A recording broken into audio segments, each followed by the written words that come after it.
Hello. For our AQP project, we did a package redesign for the gold medal flower packaging. And just to go over what we'll be talking about today,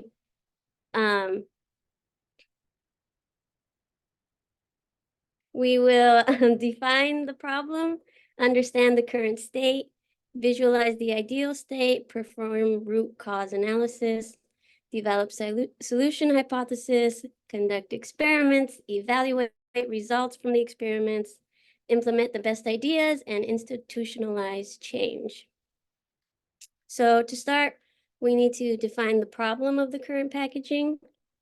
And the main issues with the packaging is that it had little to no innovation for quality.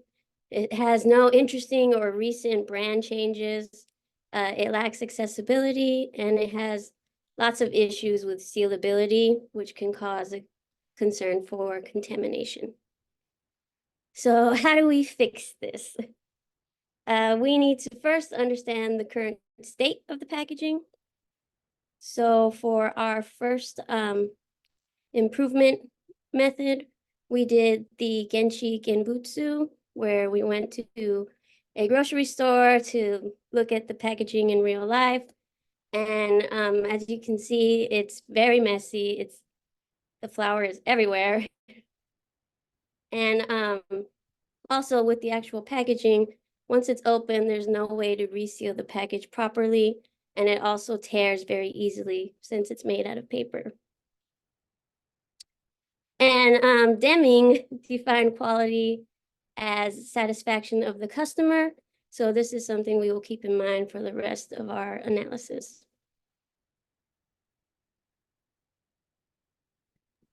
So as Isis mentioned, with Deming's quote, we incorporated that ideology into our customer surveys and everything. So with our Kano analysis, we looked at customer satisfaction and customer ranking of importance of 3 categories, including branding, shelf life, and sealability. And as you can see, sealability was ranked as the highest in terms of importance of the 3 categories. However, it also ranked as the lowest in regards to current satisfaction of the current packaging. So from there, we also looked at branding. Similarly, it was actually ranked as somewhat important to customers, and they were mostly satisfied with how it is as it is now. And shelf life, they also ranked as something that they regarded as pretty important, but they also ranked it as something that they were moderately satisfied with currently. So sealability was overall one of our target areas and focus, as well as accessibility, which kind of go hand in hand together. So the current flower packaging lacks sealability for many of the reasons that Isis demonstrated and portrayed earlier with her examples in the first part of the presentation.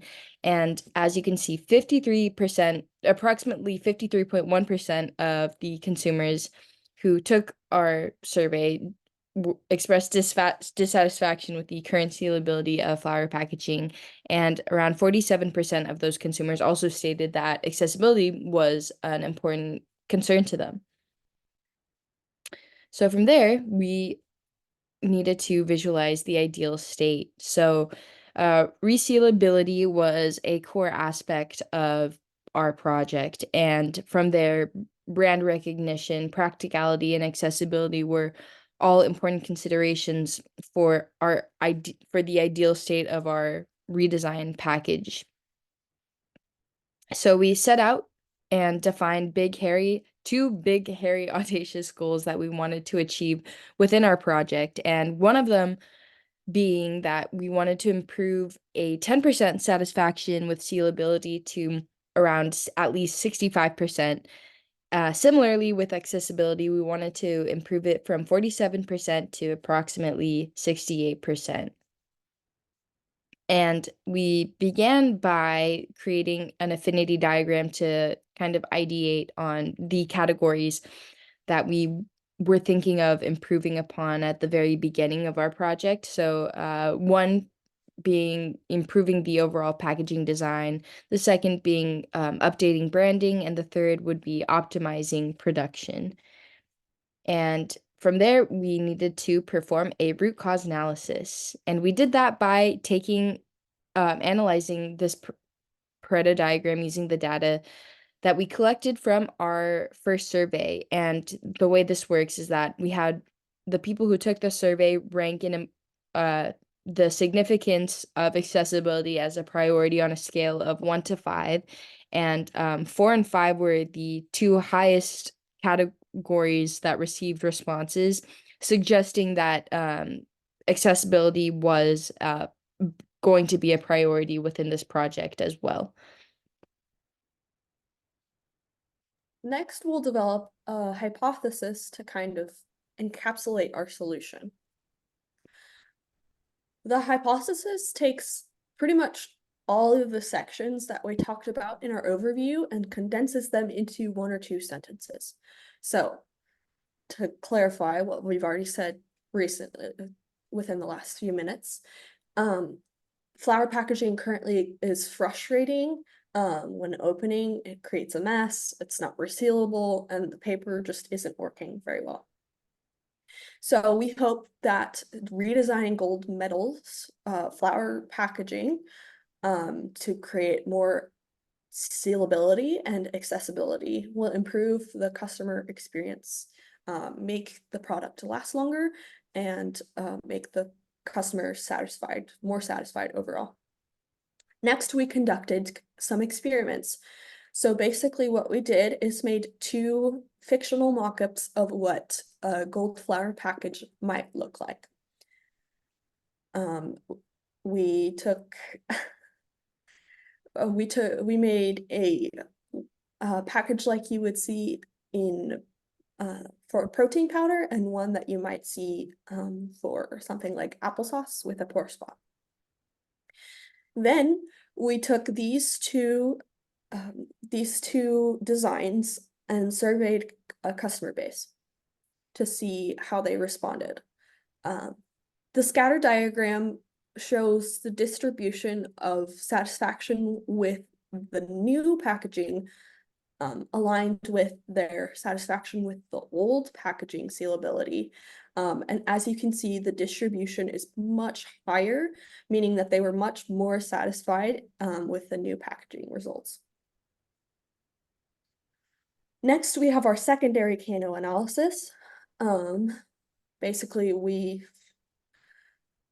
showed the VOC importance and satisfaction for these new packages, and we also compared the old results of the first survey. So as you can see, the sealability for the junk packaging, like you might see for a protein powder, it was very important and customers were very satisfied. Accessibility, they weren't quite as satisfied, but they were still fairly satisfied comparatively. You can see much lower the sealability of the pore spout and the accessibility, which is still an improvement, but not as much as we were looking to see. So another thing that we surveyed with this new packaging is how much people would be willing to pay, because paper is cheap. It does.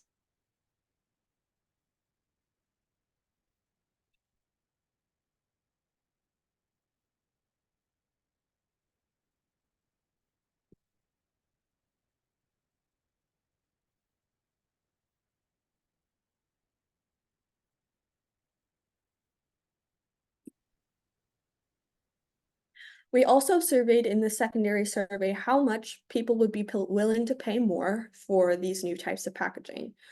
Flower packaging currently is very cheap since it's paper. So with new packaging, we might incur new manufacturing costs.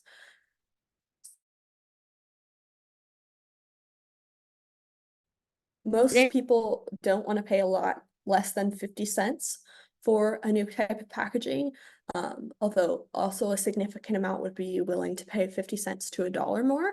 But the consensus is to keep the price increase fairly low.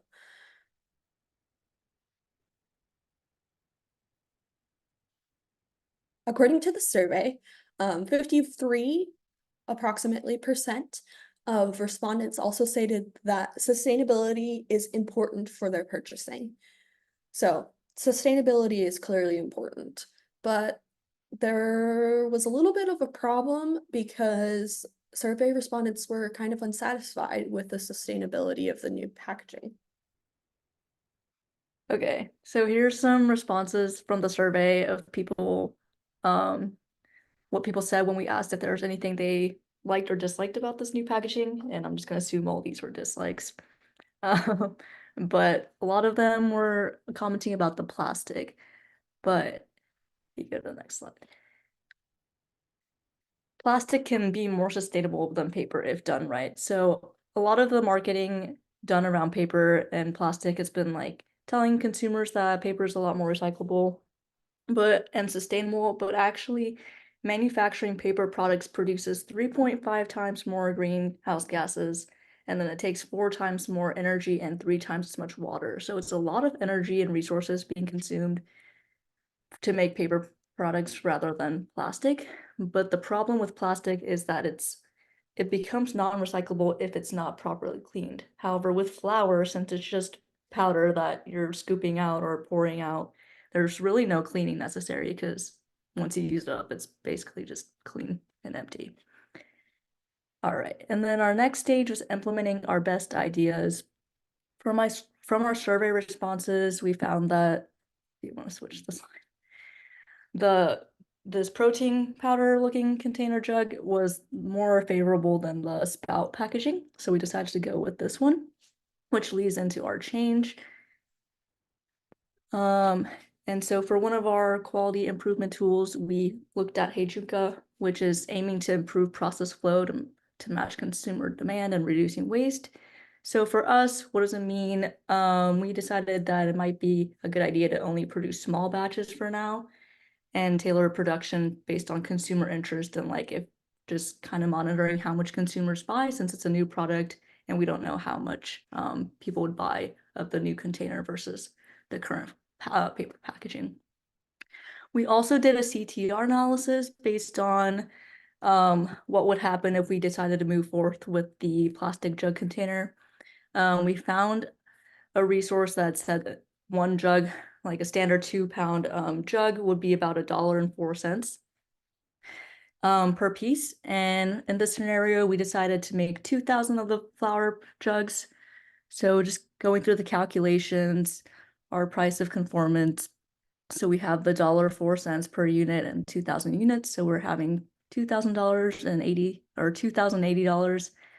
And then if we were to have to remake the jugs due to defects or anything, we decided it just an estimate like about 160% more, so $1.66, which would lead to our price of non-conformance value being $232.40.